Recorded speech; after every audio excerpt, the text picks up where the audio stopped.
Bueno, buenos días, mi nombre es Andrea Restrepo, yo soy residente de segundo año de medicina vascular y el día de hoy me corresponde el tema de pregunta clínica. Digamos que esta pregunta clínica surge desde también la parte del grupo de infectología del Pablo Tobón Uribe, en el cual se quería como empezar a plantear un protocolo para el inicio, digamos, como temprano de manejo de los pacientes que tienen infección de tejidos blandos y que pues sabemos que además van a tener en la gran parte pues de ellos un manejo además adicional para el linfedema. Entonces, ¿por qué es importante y cuáles son, digamos, como las preguntas que se plantean acerca de este tema? Lo primero es cómo de verdad hacer un diagnóstico adecuado de la infección de tejidos blandos, cuál es el manejo no farmacológico que podría considerarse de inicio, incluso temprano, desde que el paciente está hospitalizado y en qué paciente se requiere además un manejo farmacológico. Entonces, estas, digamos que son como las tres preguntas que vamos a desarrollar durante el tema. Entonces, ¿por qué digamos que tiene, digamos, o cabe, pues como llega a colación esto? Porque definitivamente cuando miramos el ciclo del linfedema y la infección, pues estas dos van a ser entidades que están completamente conectadas.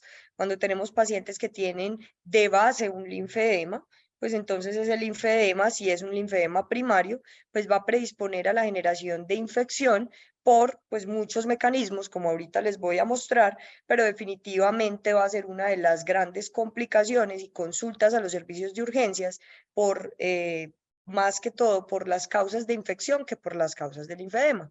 Pero cuando tenemos también pacientes que hacen un primer episodio de infección de tejidos blandos, vamos a tener entonces también una concomitancia con el linfedema, porque esa infección como tal va, pues digamos, a generar la inflamación y inflamación finalmente me lleva a esa estasis linfática que me lleva a un linfedema. Por eso es que generamos, digamos, como ese círculo vicioso en el cual terminamos sin saber muy bien qué es lo que estamos tratando. Si las infecciones de tejidos blandos, el linfedema, y muchas veces no nos centramos en que definitivamente el manejo tiene que ser conjunto y de forma temprana.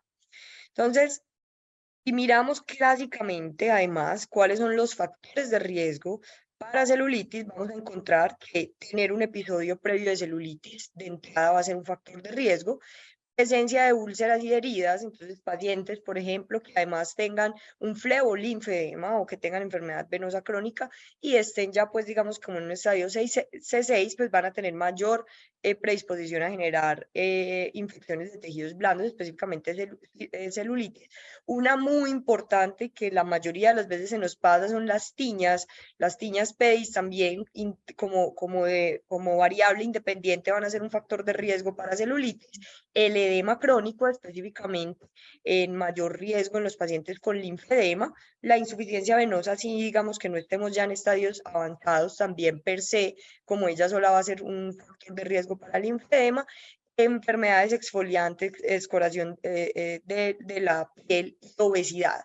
¿Por qué me parece interesante traer, digamos, esta tablita? Porque definitivamente el perfil de paciente que vemos nosotros mucho y al cual uno se enfrenta, que son esos pacientes que tienen edema crónico, que tienen linfedema, además de eso, tienen concomitantemente la mayoría de estos otros factores de riesgo. Son pacientes que en gran parte son obesos, que también pueden tener algún compromiso venoso, que empiezan a tener mal cuidado de la piel y de las uñas, entonces que empiezan también a tener tiñas, que empiezan a tener mucha predisposición también a la micosis y que finalmente no termina siendo solamente el linfedema, sino un montón de factores de riesgo adicionales los que hacen que se genere como tal las infecciones y la recurrencia.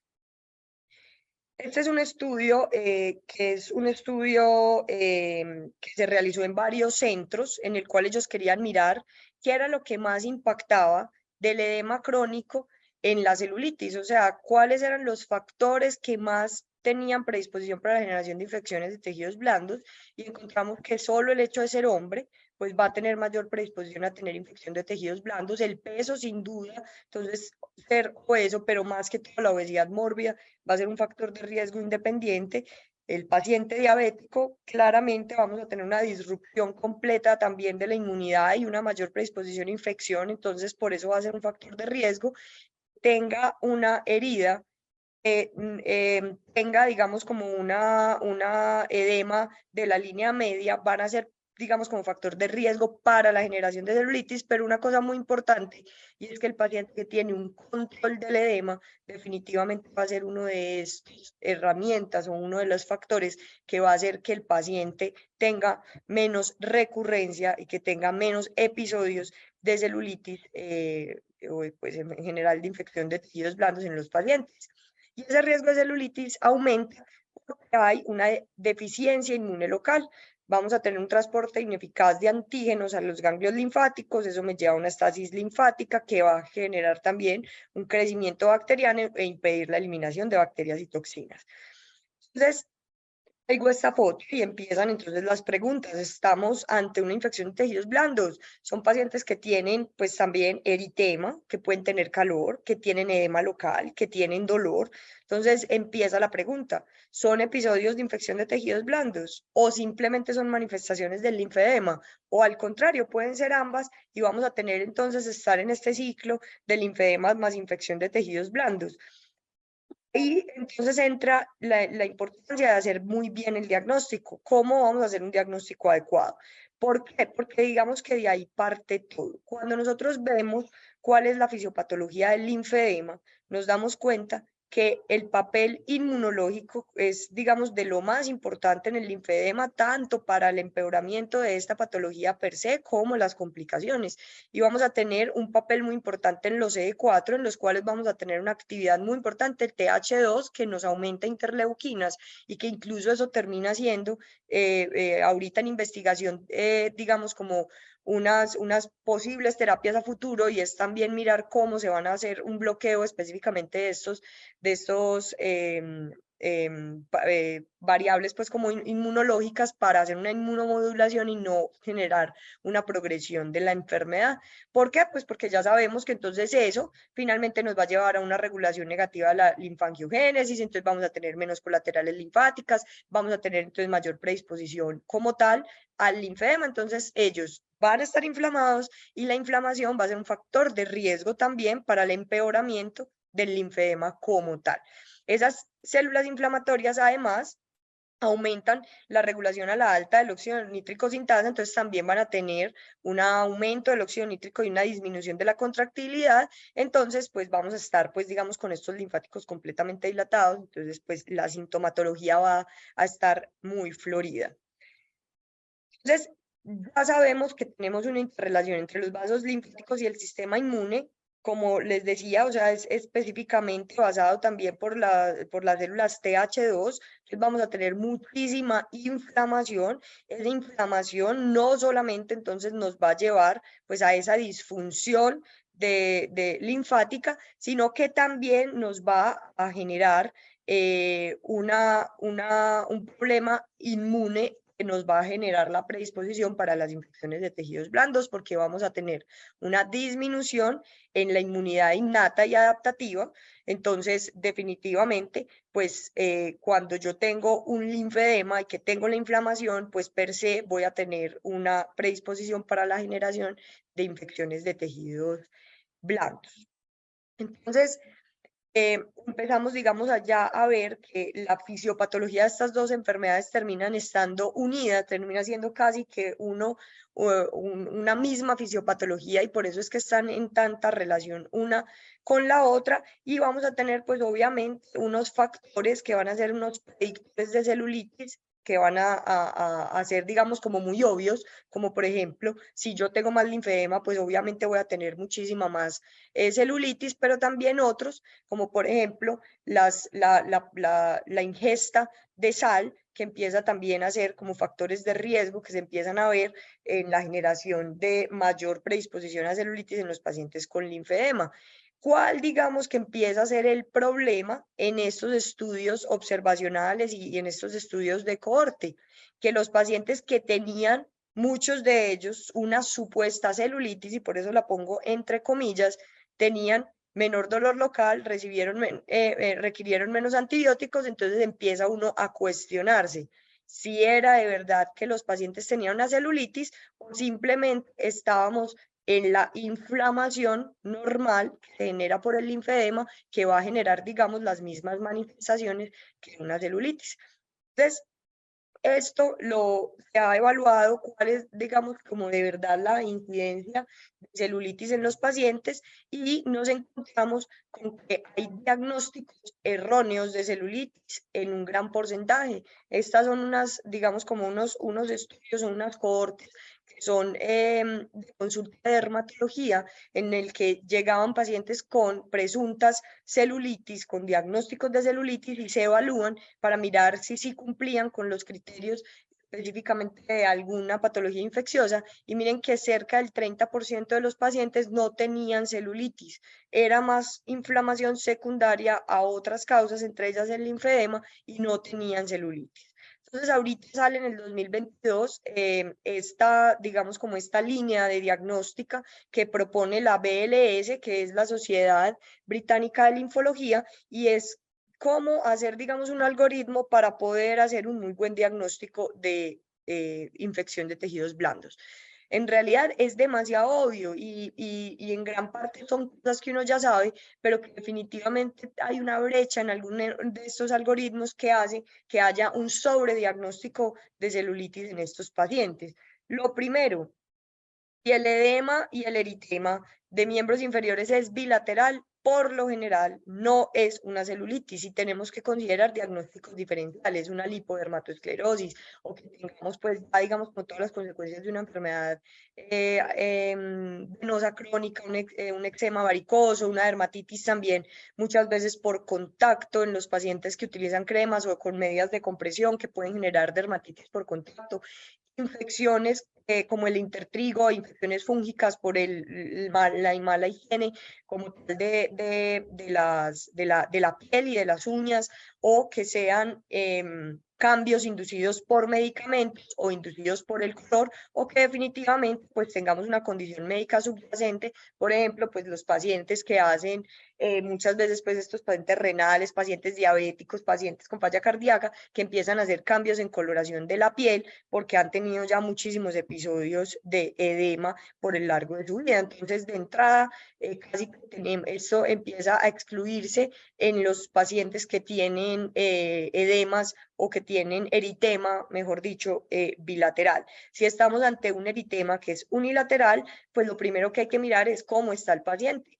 Por lo general, cuando el paciente está enfermo y tiene algún grado de fiebre o febrícula, o digamos que sí hay un compromiso muy sistémico con una elevación de reactantes de fase aguda, o vemos que el paciente también ya tiene lesiones ampollosas, pues vamos a estar posiblemente ahí sí frente a una infección de tejidos blandos. Tenemos un dolor desproporcionado, o si ya es pues digamos una pierna que incluso está crepitando, que vemos pues que el paciente está muy comprometido, pues tenemos que pensar en una fascitis necrotizante, que sería como el peor escenario de las infecciones de tejidos blandos. Pero si encontramos un paciente que lo único que tiene son manifestaciones locales y es un paciente que está completamente estable, que no tiene elevación de reactantes de fase aguda, que el paciente no se ve críticamente enfermo, pues definitivamente busque otro diagnóstico diferencial, mire si es que estamos ante el escenario de pronto de una trombosis venosa profunda, o era incluso de estas que dan eritemas bilaterales, pueden dar eritemas unilaterales, y ahí y pues empiece como a buscar otras causas que pueden estar explicando la sintomatología. Como les digo, pues uno ve esto y uno dice, pues nada, no están diciendo nada nuevo, pero en realidad seguimos teniendo muchas tasas de mal diagnóstico de celulitis en esos pacientes con linfedema que pasan y pasan y pasan de médico en médico, reciben y reciben y reciben ciclos de antibióticos.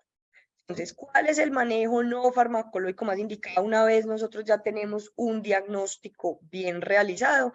El drenaje linfático temprano, y antes acá venía una de las discusiones de si en estos pacientes de forma temprana, hospitalaria, se debería empezar de una vez el manejo para el linfedema, para hacer control, digamos, como de la recurrencia a largo plazo. ¿Qué pasa? que esto digamos que genera pues como la pregunta específicamente porque se han visto pues digamos como en la literatura cuando se lee toda la parte de compresión elástica o de terapia de drenaje linfático, terapias compresivas en diferentes patologías y nos ponen como contraindicaciones absolutas que el paciente tenga una erisipela. Como pueden ver acá, ellos ponen el número de bibliografías que ponen esto como una contraindicación. Si uno va y busca cada una de estas bibliografías, se encuentra que son referencias de una bibliografía previa y que en realidad no hay como tal un estudio que sí sea, digamos, como claro en decir el por qué el tener una infección de tejidos blandos es una contraindicación absoluta para el inicio de compresión o de terapia pues de elastocompresión. Hay unas que sí son muchísimo más claras, como la enfermedad arterial periférica y eso que en unos escenarios puntuales el paciente pues que tiene fallas cardíacas descompensadas, pero cuando empezamos a mirar de dónde sale la recomendación de la infección de tejidos blandos nos quedamos corticos, no tenemos digamos nada muy preciso que nos esté diciendo el por qué termina siendo una contraindicación. Entonces, incluso terminan siendo contraindicaciones sin clasificación. ¿Por qué? Pues porque no tenemos como algo muy específico. Esta es una guía, es, digamos, como un consenso del riesgo y las contraindicaciones de la compresión, pues como del tratamiento con compresión y empiezan a poner ese punto como algo que no es entonces tan claro y nos dicen la erisipela y la celulitis se consideraron alguna contraindicación para la terapia de compresión debido a que hay, digamos, como teóricamente un riesgo de transferencia facilitada, pues digamos como por la compresión mecánica de bacterias a la circulación. Sin embargo, empiezan también a dar recomendaciones de el inicio de compresión y antibióticos de forma concomitante para generar efectos sinérgicos y reducir la inflamación local de la piel. Entonces eso nos mejora el flujo linfático, disminuye también los síntomas relacionados con la inflamación, entonces pues vamos a tener como mejores desenlaces a largo plazo. ¿En quiénes? En los pacientes que no tengan infección sistémica relacionada, o sea, casi que es el inicio concomitante de ambas terapias, pero teniendo en cuenta que ya sea un paciente, obviamente, pues que no esté sistémicamente comprometido. Entonces, nos dicen que definitivamente ya hay algunos centros en donde la compresión se usa inmediatamente, se resuelva casi que la fiebre, los síntomas sistémicos, pero de forma muy temprana, incluso, pues en los centros han sido más que todo ambulatorios, pero podría uno, digamos, extrapolarlos a que desde la parte de hospitalaria, casi que al paciente, se le empiece a enseñar cómo hacerse la elastocompresión y mirar si se requiere algún manejo ambulatorio y orden de manejo ambulatorio temprano y no esperar a que el paciente haga o las infecciones recurrentes o que llegue a una consulta externa para valoración por un vascular para poder empezar la terapia. Entonces, eso terminan siendo los pilares del tratamiento, además de estarles enseñando también de forma temprana el automonitoreo, que se empiecen a medir la circunferencia de la pierna. Entonces, ante aumentos en la circunferencia de la pierna, pues generar pues como digamos la alerta, hacer una elevación de la extremidad desde etapas tempranas, evitar posiciones gravitacionales y también obviamente hacer impactar en la dieta y en el ejercicio, más también, pues digamos, como en estos pacientes que son llevados muchos a mastectomías, no hay contraindicación tampoco para la realización de ejercicios tempranos y muy importante, mirar cómo está la piel, la higiene de la piel y empezar a hacer también manejo si el paciente tiene algún factor de riesgo adicional que me pueda generar infecciones a repetición. Entonces, la compresión pues, de la extremidad termina siendo, yo creo que en lo que más podemos impactar en el paciente, se puede utilizar pues, con terapias de vendajes multicapa, vendajes pues digamos elásticos y obviamente teniendo en cuenta que estos pacientes muchos van a requerir terapia de drenaje linfático para que se haga drenaje linfático manual, terapia descongestiva inicialmente, y que vayan a quedar con vendajes de compresión y pues muchas de las estrategias que ya hemos revisado de forma pues muy amplia en los temas de linfedema en los pacientes. ¿Con qué objetivo?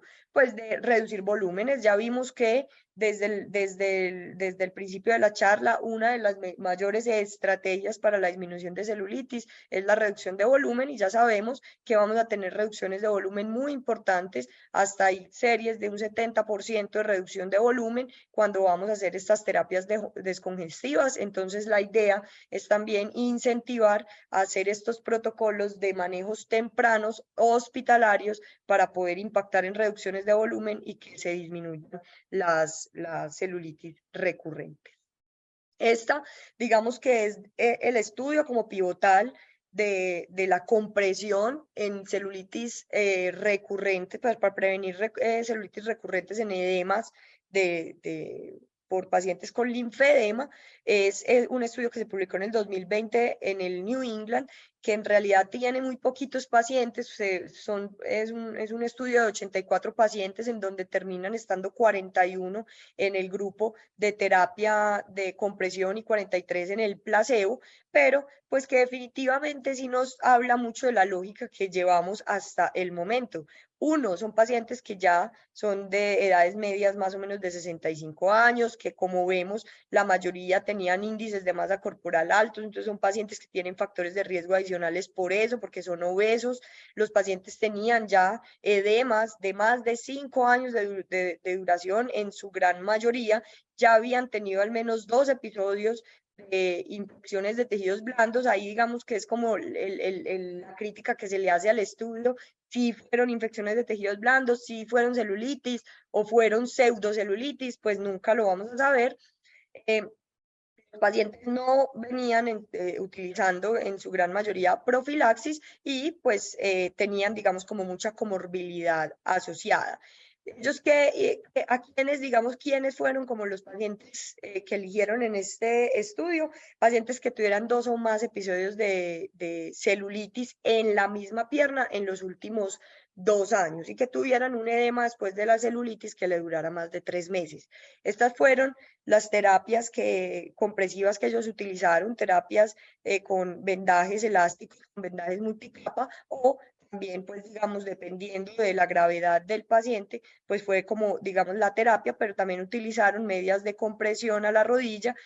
Que definía cuál utilizar, pues eso se definió en cada centro. Esto fue un estudio que se realizó en varios centros, entonces en cada centro utilizaban una maniobra diferente. Sin embargo, pues todas fueron, pues digamos, con elastocompresión.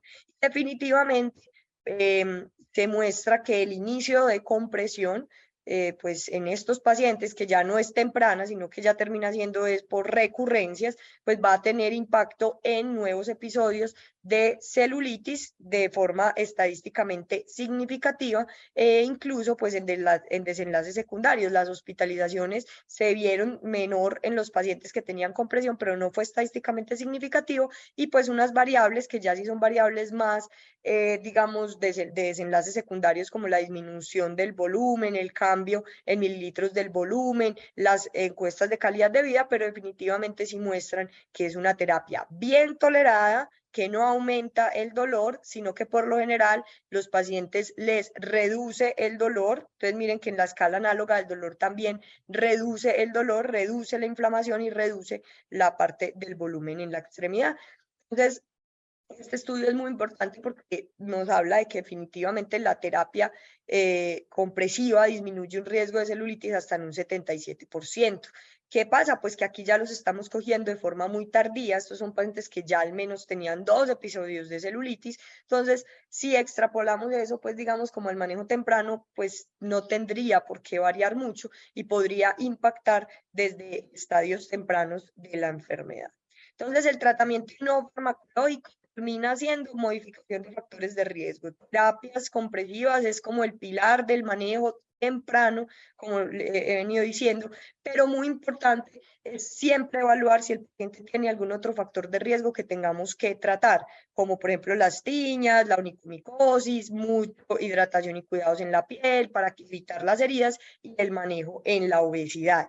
Muy importante mirarle siempre los dedos a los pacientes porque la mayoría de ellos pues también van a tener este compromiso del intertrigo en los pies o una muy pues ya un compromiso muy marcado en las uñas y por más que yo intente con profilaxis y cosas hacer manejo, mientras yo tenga una fuente de entrada como esta, nunca voy a impactar en las infecciones de tejidos blandos en los pacientes.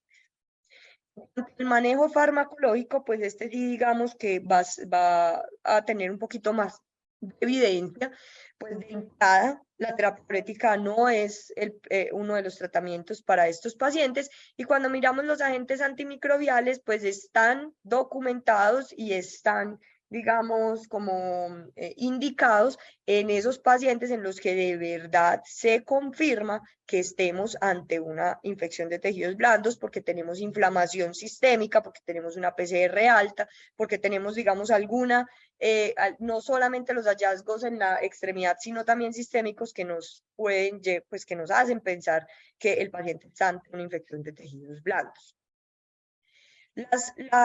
Digamos que el manejo va a estar fundamentado en qué, en evitar episodios de celulitis, teniendo en cuenta que entonces la recurrencia es muy alta y hay series que nos hablan de recurrencia hasta 20% en el año, pero yo creo que es porque no se toman de verdad de estas otras medidas no farmacológicas. Los factores de riesgo ya los hemos mencionado y se propone entonces el inicio de antibiótico profiláctico cuando hay 3 o 4 episodios al año, a pesar del tratamiento de factores predisponentes. Y ahí va, digamos, como también una de los mensajes más claros en esta charla, y es que si yo no tengo los otros factores de riesgo modificados o tratados, pues por más antibiótico profiláctico que ponga, el paciente en realidad no va pues, a mejorar como se esperaría. ¿Cuáles son los antibióticos que se han, digamos, estudiado? Las penicilinas y la eritromicina. Aquí les voy a mostrar ahorita cada uno de los esquemas que se ha estudiado de antibióticos.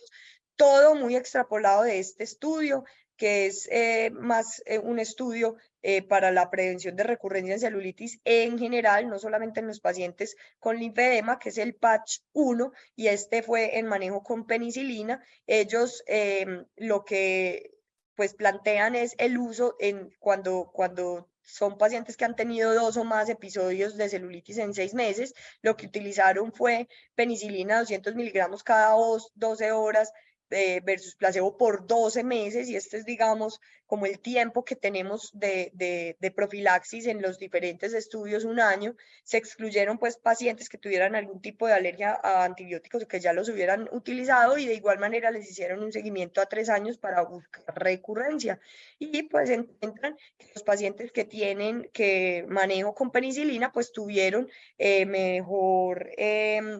mejores desenlaces, tanto primarios y secundarios, para la disminución de recurrencia en estos pacientes con un muy buen NNT, un NNT de 5. Entonces, definitivamente, el uso de profilaxis cuando está indicado, pues sí va a tener mucho impacto en la prevención de celulitis en estos pacientes. Entonces, es importante tener en cuenta cuál, pues, digamos, es la predisposición para hacer un manejo también adecuado. La mayoría los pacientes van a tener son estreptococos betamolíticos, piógenes, entonces necesitamos un medicamento que genere el cubrimiento hasta este patógeno. Cuando estamos ya ante pacientes que tienen infecciones purulentas o abscesos, tenemos que cubrir el estafilococcus aureus. Mucho cuidado con los pacientes inmunosuprimidos porque también tenemos que cubrir bacilos gram negativos y pues vamos a tener otras patógenos dependiendo de la exposición, si tiene mordeduras de humanos, mordeduras de gato, mordeduras de perro, que haya sido pues como lo que le haya generado como tal la infección de tejidos blandos, pero que estos pues van a ser casos muy específicos. La mayoría vamos a estar en el contexto del manejo de los estreptococos beta hemolíticos. clasificar muy bien siempre la celulitis, pues para eso, para poder dar el tratamiento antibiótico, porque no siempre entonces vamos a estar ante los mismos patógenos y muy importante en los purulentos, pues siempre hacer drenajes del absceso, pues, o de esa, del material purulento que tenga en la extremidad, pues para poder tener un muy buen resultado. Y en los no purulentos, que son la mayoría, que serían esos pacientes con celulitis, tener en cuenta que si estamos en episodios agudos, pues hay pacientes que van a requerir hospitalización para el manejo antibiótico. ¿Cuánta es la duración del tratamiento? Esta entonces es otra de las nuevas discusiones que nos plantean estas guías británicas. En la guía NICE y de la ITSA recomiendan ciclos cortos de 5 a 7 días en pacientes con infecciones de tejidos blandos, pero no especifican que sean pacientes con linfedema, sino población general. Ahorita la Sociedad de Linfología Británica, la BLS, nos dicen que en experiencias clínicas se encuentra que los pacientes con linfedema muestran más recurrencia cuando tenemos ciclos cortos de antibiótico. Entonces, que en realidad para poder utilizar antibiótico en estos pacientes con linfedema deberíamos es utilizar ciclos más largos con tratamientos hasta 14 días. Entonces, esto va a ser muy importante porque va, digamos, a cambiar un poquito el tratamiento del uso normal de antibióticos en infección de tejidos blandos. ¿Quiénes entonces van a recibir profilaxis? La ITSA nos dice que la recomendación, pues digamos como clásica, de 3 a 4 episodios al año, a pesar de control de los factores de riesgo precipitantes, y la BLS nos dice que 2 o más episodios al año, o sea, un poquito más basado en el patch 1, pero que eso a pesar de tener una terapia descongestiva linfática, que tenga un muy buen cuidado de la piel, que el paciente no tenga onicomicosis y sí, pues que esté en tratamiento para ella. O sea, volvemos otra vez al punto que en realidad no es simplemente dar profilaxis, sino controlar los otros factores de riesgo. ¿Cómo es, digamos, como la recomendación de la BLS para el inicio de profilaxis, que sea también tomado en conjunto con infectología, pues para la disminución también de resistencias y porque tenemos, pues digamos, la elección de antibióticos debe ser también muy basada en la epidemiología local por las resistencias que tengamos a los medicamentos? Muy importante confirmar si definitivamente el paciente sí ha tenido episodios de celulitis o han sido pseudocelulitis, preguntarle si cuando le dio eso, le dio fiebre, le dio malestar, o si simplemente ha sido el mismo eczema y el mismo eritema que ha tenido siempre.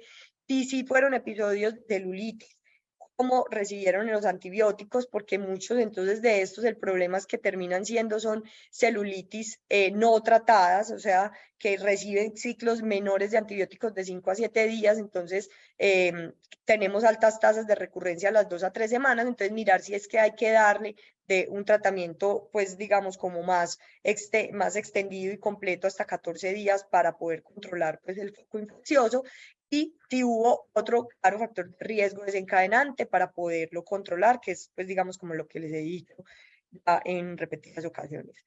Muy concreto, pues esto digamos que tiene muchos estudios, el uno es el más importante porque es digamos como el más grande, se realizó en Reino Unido y en Irlanda y fue un RCT que fue el que ya les mostré ahorita, que fue con penicilina 250 miligramos cada 12 horas. Sin embargo, pues vamos a tener el patch 2, que este fue solamente en el Reino Unido y digamos que también fue básicamente el mismo esquema, solamente que en este hicieron una reducción en meses, va a ser por 6 meses, pero pues muestra en realidad que no hay una disminución en comparación con el tratamiento por 12 meses, pero el problema fue que no lograron reclutar el número de pacientes que ellos tenían pensado para poder, pues, digamos, como hacer un buen análisis en el estudio. Entonces, por eso, digamos que sigue quedando más con los esquemas del que termina siendo por 12 meses.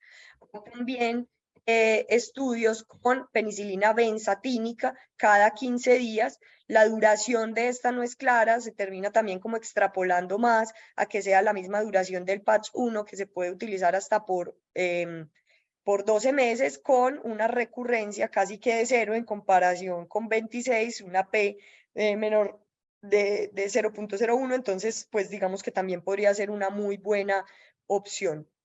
Las penicilinas, pues como tal, son como las que más se han utilizado, pero también tenemos evidencia con eritromicina y también con muy buenos desenlaces. Problemas que son los estudios muy pequeñitos, estudios de 16 pacientes, entonces pues no vamos a tener tampoco pues, una gran evidencia. ¿Qué nos dicen las guías para el manejo de estas recurrencias? La ITSA nos dice entonces que se debe empezar o con penicilina oral o con eritromicina por 52 semanas, o sea, hasta un año, o penicilinas benzatínicas cada 2 a 4 semanas, o sea, cada 15 a un mes también, pues este sí no tiene un tiempo estipulado, pero se extrapola del otro hasta por un año. Y el BLS nos habla también de penicilinas como primera opción. A los pacientes que tienen alergia a la penicilina nos empiezan a poner como posibilidad la claritromicina, y la doxiciclina también empieza a estar mencionada en estas guías británicas. ¿Cuál es el problema? Que luego de un año de profilaxis, descontinuar la terapia, y pues especialmente si el paciente ya tiene el resto de factores de riesgo tratados exitosamente. O sea, tenemos un año para hacer el manejo de la comorbilidad asociada para poder desmontar esta terapia antibiótica. ¿Tenemos algo más? ¿O qué nos trae el futuro? Pues ya hay ahorita muchos estudios hablando del microbioma de la piel, y que definitivamente esto va a ser pues no solamente en linfedema, sino que en general todo lo de la microbiota gastrointestinal y en la piel es pues en lo que más se está haciendo énfasis ahorita para el estudio de la prevención también de procesos infecciosos, teniendo en cuenta que nosotros tenemos pues hongos, virus y bacterias en la piel. La mayoría son bacterias, en realidad las bacterias son las que priman en la piel, y pues ellas tienen una regulación de esa microbiota. Cuando no tenemos esas bacterias, entre comillas, pues normales de la microbiota, entonces vamos a tener un predominio de las patógenas, y por eso vamos a tener pues estas infecciones de tejidos blandos. Ya empiezan a haber estudios, esto fue en pacientes que tenían filaria, o sea, que eran en Ghana, linfedema por filariasis, y empezaron a mirar cómo era el compromiso del cambio de esa microbiota, y en realidad pues bastante pues digamos como llamativo que efectivamente los pacientes que empiezan a generar mayor linfedema son pacientes que tienen menos de las bacterias pues como normales en la piel, y por eso pues vamos a tener entonces potencialmente más bacterias patógenas. Entonces de aquí en adelante definitivamente tendremos también mucho entrada a cómo hacer ese control del microbioma de la piel para poder controlar las infecciones de tejidos blandos en esos pacientes. Entonces, en conclusión, sabemos que el linfedema es un hallazgo común que frecuentemente es olvidado, y que muchas veces lo captamos desde la parte hospitalaria, y aún así dejamos mucho como el manejo ambulatorio, y ambulatoriamente no se conoce mucho de esta patología. Entonces son pacientes que entran en ese círculo vicioso de forma muy fácil. La celulitis y el linfedema siempre entonces van a estar de la mano, y hay que romper ese ciclo, y el pilar no es simplemente poner profilaxis, sino las medidas no farmacológicas, haciendo siempre diagnósticos también adecuados y sistémicos. Y esto es algo que hay que hacer mucho énfasis también en los niveles educativos, y es no tratar estas pseudocelulitis siempre como si fueran infecciones de tejidos blandos, sino otra vez volver al algoritmo básico de diagnóstico para poder hacer un diagnóstico acertado. El tratamiento no solo es antibiótico, es más importante controlar el factor de riesgo, como lo he dicho, y la profilaxis antibiótica solo está indicada cuando estamos también tratando los factores de riesgo, sino al año la vamos a suspender, y pues va a volver otra vez a ser inefectiva, y el paciente va a tener otra vez las infecciones de tejido blando y la celulitis. Eso era todo.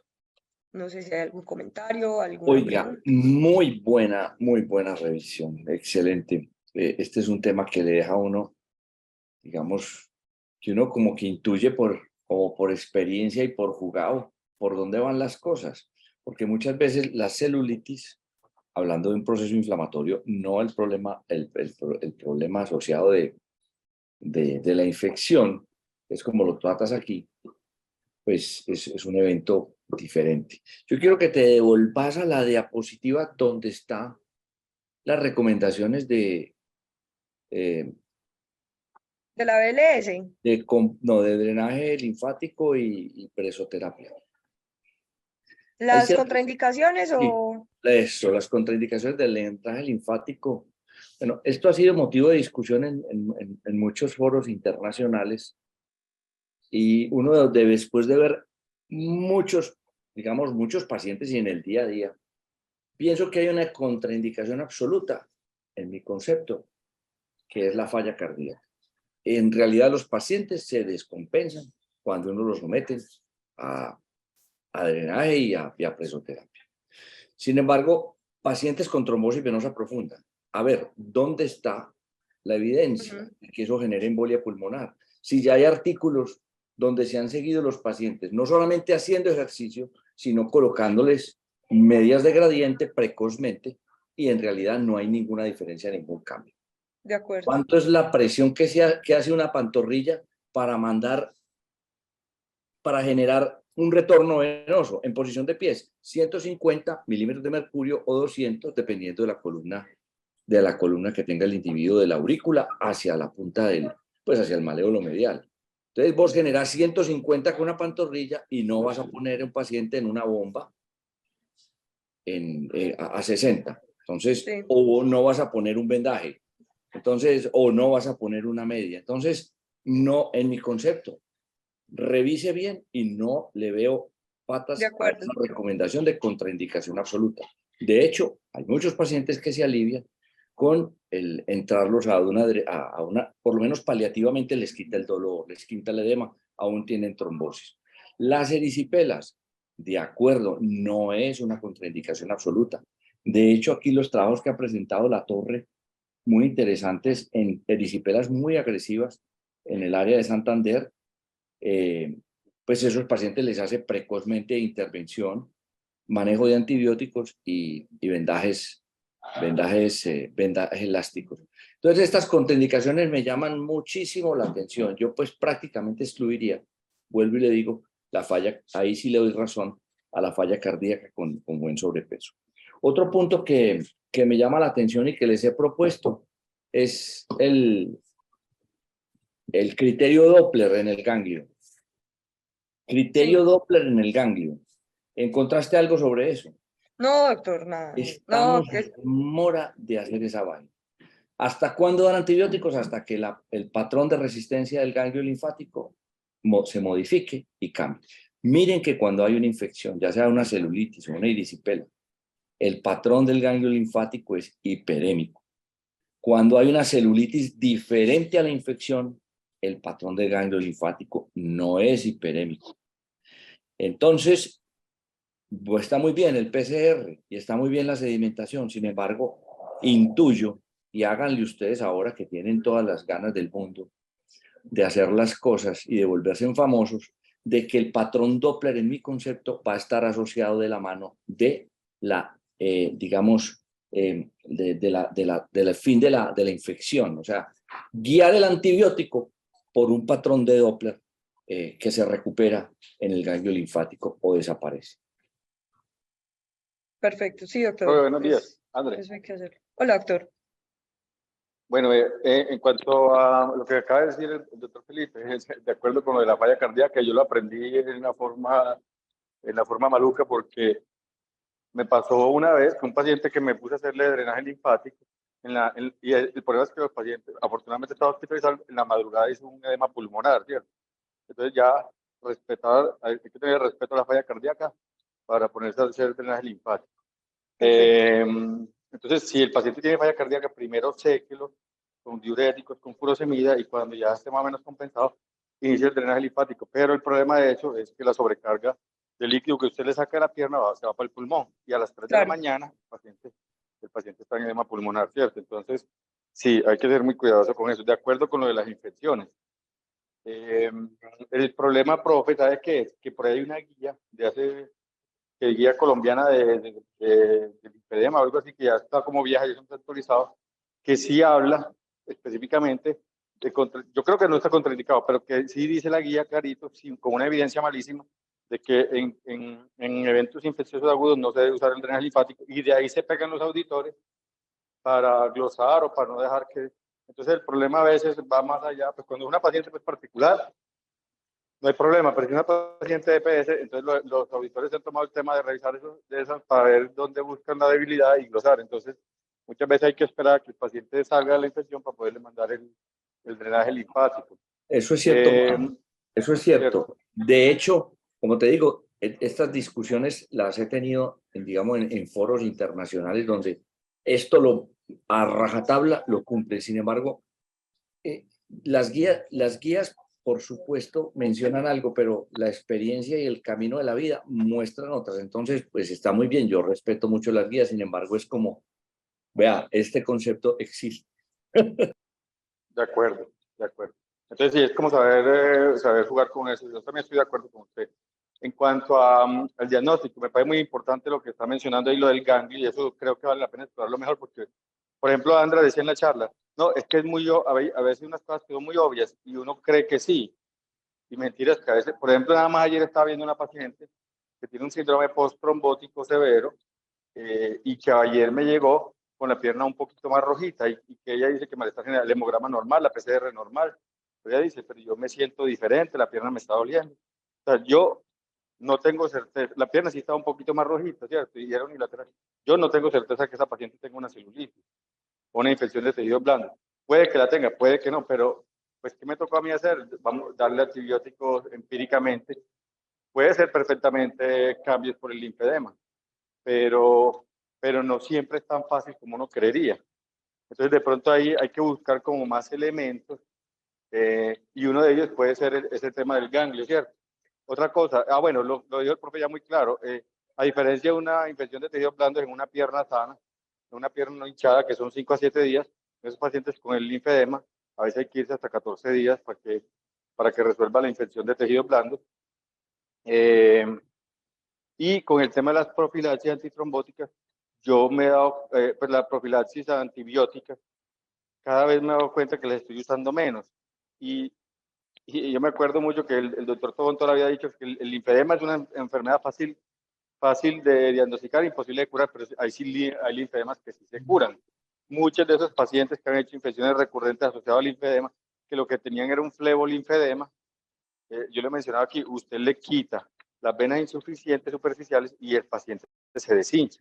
Entonces es el linfedema que se cura. Y otros pacientes, en vez de uno estarle mandando tanta penicilina, tanto benzetacil, organícele bien el linfedema, deshínchele la piernita, así no sea un flebolinfedema, sino un linfedema primario, por ejemplo. Si usted le hace una buena terapia de drenaje linfático, una buena compresión, el paciente no tiene que estar recibiendo tanto antibiótico, porque el paciente no le vuelve a repetir las infecciones de tejido blando. Entonces yo al principio usaba mucha profilaxis antibiótica. En la medida que he ido descubriendo que los pacientes bien compensados del linfedema de la piernita no les da infecciones, porque el factor de riesgo es, de hecho, el linfedema descompensado, ya es muy raro que yo mande un benzetacil o una citromicina para profilaxis de infecciones recurrentes de tejido blando. Sí, de acuerdo. ¿El Daflón tiene algún papel en eso que revisaste, Andrés? El Daflón, como para disminución de infección, no encontré nada al respecto, doctor, la verdad. Eso, que uno diga que mejora un poquito el linfedema y el paciente le da menos infección, pero Pues yo no, creo ¿cierto? que más como en esos pacientes que tienen esos flebolinfedemas, de pronto podría manejar, pues mejorar un poquito como el edema como tal, pero la verdad, doctor, no encontré pues en linfedema específicamente, no, pero podría buscar ya es pues como eso específicamente como pregunta. A ver qué encontramos. Pues esto a mí me pareció fue muy interesante, pues que por lo menos ya se esté como viendo la importancia incluso pues en centros hospitalarios, porque la pregunta pues digamos que se hace desde el grupo de infectología hospitalario y es que mirar qué más se puede hacer desde etapas muy tempranas en estos pacientes. Entonces creo que sí es importante como darle el papel en el cual nosotros podemos como impactar en la evolución normal de la enfermedad de ellos, desde teniendo el paciente desde la parte hospitalaria, para empezar por lo menos con la elastocompresión y darlo de alta ya con órdenes, que eso nunca pasa, pues o por lo menos cuando yo trabajé internista, una de esas infecciones de tejidos blandos, nunca les hacía algún otro tipo de manejo diferente al control de la infección. Entonces es muy interesante pues como también de pronto en qué podemos empezar a impactar como recomendaciones y como protocolos para mejorar esto, para poder disminuir como los linfemas secundarios después de esas infecciones de tejidos blandos. Andrea, buenos días. Buenos días, doctor. Sí, a mí me parece muy importante lo que tú acabas de decir, lo que está diciendo el doctor Felipe y Juan Carlos, porque es un paradigma pues en el manejo del linfedema, la contraindicación de la terapia linfática cuando el paciente está infectado. Eso lo hemos manejado pues como hasta ahora pues que estamos como reevaluando la situación, porque yo personalmente lo reconozco que por lo que han dicho las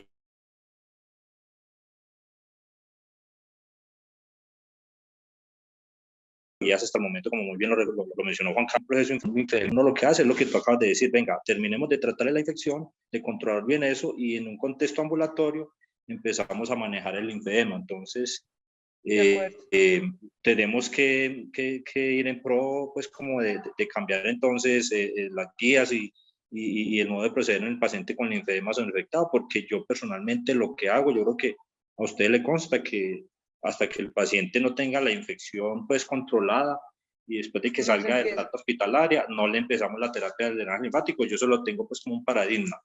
Siempre es bueno como entonces empezar a cambiar el chip y llenarnos nosotros como emotivos, documentarnos bien para ir cambiando esa conducta, porque es importantísimo pues si vamos a impactar pues como la evolución del linfedema pues con esta nueva, porque no es lo que hemos hecho hasta el momento. Entonces eso es lo que más resalto yo de esta charla que tú acabas de presentar. Muchas gracias, sí, de acuerdo.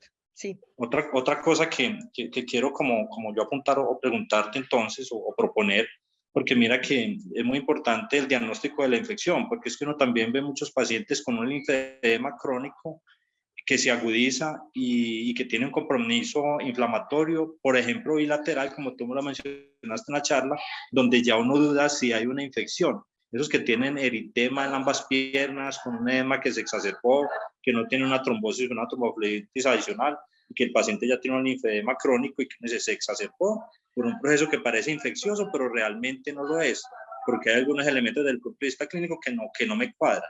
Entonces, en esos casos, también como están muy pendientes en que la terapia antibiótica no es el manejo, y no como más bien intensificar las terapias de drenaje linfático, el manejo de los cuidados de la piel, la hidratación, todo lo que va pues como en la mano de la terapia de drenaje linfática. Y ocasionalmente, pues uno podría en esos escenarios considerar la posibilidad de adicionar un esteroide por un ciclo corto, como lo hacemos en otros escenarios, siempre y cuando uno descarte un proceso infeccioso. No sé qué opinas tú con respecto a eso que acabo de decir, uso de esteroides, terapia pues como esquema corto de esteroides en aquellos pacientes inflamados no infectados. Doctor, sí, incluso pues lo primero es de acuerdo con usted, o sea, el punto de esto de partida es que de verdad es muy difícil a veces pues como diferenciar, ¿cierto? Y estos pacientes están muy inflamados. El uso de esteroides, pues digamos que, como le dice el doctor Felipe, eso es por escuela, porque si uno va a buscar, pues como eso entre las recomendaciones del manejo de la inflamación, pues poco va a encontrar. Pero definitivamente pues yo pienso que tiene toda la lógica del caso, porque pues finalmente lo que está partiendo de generar este círculo vicioso es eso, que tenemos una inflamación no controlada y es mediada por interleuquinas y por factor de necrosis tumoral. Entonces, al bajar un poco esa carga inflamatoria, pues tiene uno, digamos, como el chance al menos, puede que no sea la cura de eso, pero sí por lo menos que se regule un poquito esa inflamación. Primero, nos ayuda entonces un poquito a la diferenciación, porque si ya controlamos esa inflamación, entonces si el paciente empieza a mejorar, eso no era infección de tejidos blandos, era por inflamación por el linfedema, y nos da también como el chance de que el paciente de pronto nos empiece a tolerar un poquito más las terapias de reducción de volumen. Entonces creo que sí tiene cabida. Obviamente, pues también dependiendo del paciente y en los escenarios, o sea, esto sí termina siendo muy individualizado, pero como decía el doctor Arrieta también, y pues como lo dijo usted, doctor, puede sonar muy fácil el algoritmo, y uno lo lee y uno dice es muy fácil, pero la realidad es que no es tan fácil y por eso hay tantos errores desde los primeros niveles también para la identificación de la inflamación, si es por linfedema o por celulitis. Ese ahí es lo más difícil. Pero creería yo, doctor, que el esteroide sí tiene un poquito pues como más de cabida fisiopatológicamente hablando. Buenos días, doctora. Doctor, ¿cómo está? Bueno, como dice, muy buena la revisión y eso. Cada día yo creo que se van sedimentando las cosas, y eso es la parte más importante de hacer cosas y leer y mirar. El, hay una, hay una recomendación que sí vale la pena tener en la cuenta, que los pacientes recién salidos de esto hacen procesos inflamatorios y todas esas cosas que uno dice, no, esto ya no hay infección. Cuando los remitimos al sitio donde van a hacer la terapia, hay que ser muy cuidadosos, porque a veces empiezan a hacer la terapia no en forma progresiva, sino que de alguna manera empiezan con de pronto vendajes o la compresión fuerte y hace que esos pacientes no vuelvan. Yo tengo unos pacientes que, porque a mí pues me gusta mucho esta terapia, pero los remití a algún sitio y los pacientes se bajaron casi de la mesa porque no aguantaban el dolor, porque le empezaron a hacer compresión muy alta. La idea es, esos pacientes uno mismo puede empezar a hacer una terapia en la consulta y ponerle vendajes y luego cuando ya no esté con tanto dolor, sí remitirlo a estos sitios en donde hacen estas terapias compresivas ya con máquinas y las cosas. Con respecto a los glucocorticoides, yo lo he comentado con Felipe, de pronto también con los otros colegas, cuando uno demuestra que no hay infección, pero uno ve muy inflamado, no hay ninguna duda que los glucocorticoides son una muy buena ayuda para desinflamar, quitar un poquito el dolor y el eritema. Entonces, como dice el doctor Andrea, es de nuestra escuela, sí. Infortunadamente, y por eso no nos creen, porque son casos hechos por nosotros. Es lo mismo que ocurre con el linfedema, el fleolinfedema, en los casos de estadios 4, 5 y 6 de insuficiencia venosa. Nosotros estamos convencidos que la terapia con el glucocorticoide es necesaria y el glucocorticoide sistémico, no tópico. Entonces yo creo que son dos cosas importantes que son de nuestra escuela, pero que infortunadamente no nos van a querer en el mundo porque primero tercermundistas y segundo no tenemos nada como nada escrito al respecto con casos y controles. Y miren ustedes también que en en los casos que usted presentaba, infortunadamente también son casos, volúmenes de pacientes o número de pacientes no muy grandes que no pueden sacar guías bien establecidas para recomendaciones fuertes. Entonces todavía estamos como en esa etapa de hacer cosas y mirar si sí sirven o no sirven y a la larga bregar a tener documentados muchos para que por lo menos lo más importante es que los pacientes se beneficien, así no nos crean muchas veces. Perfecto, doctor, sí.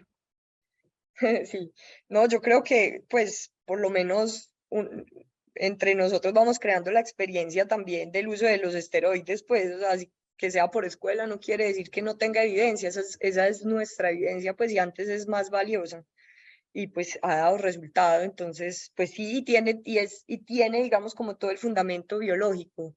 Creería yo pues que no hay como problema bien utilizada, pues no hay problema del uso. Antes, pues muchas gracias a ustedes por compartirnos esa experiencia a nosotros.